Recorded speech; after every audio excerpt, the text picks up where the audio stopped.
初競りということで緊張します。では飛行船1曲目いきます。ではLSP の昨日からの逃げ道いきますか。はい、ワン、ツー、スリー、フォー。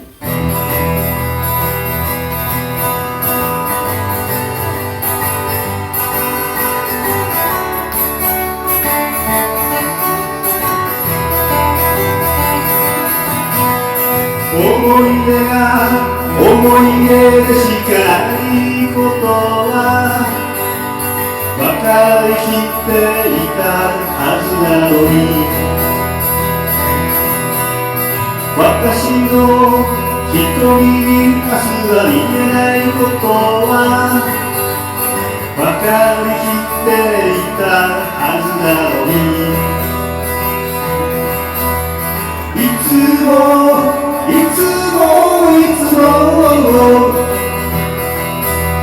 黒いシミがこびりついたら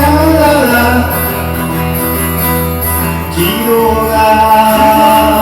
見えるだけ、昨日が見えるだけ、死ぬこと約束できないことは誰でも知っているはずなのに、逃げてゆく私に愛がないことは誰でも知っているはずなのに、いつも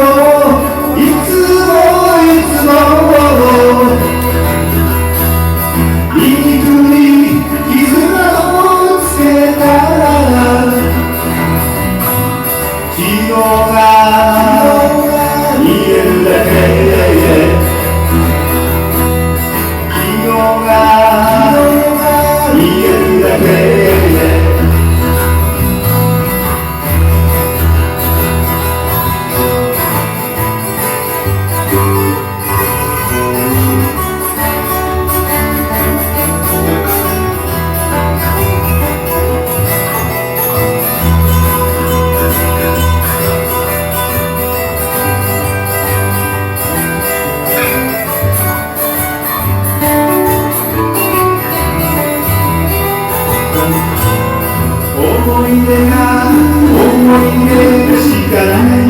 ことは分かりきっていたはずなのに、私の瞳に明日は言えないこと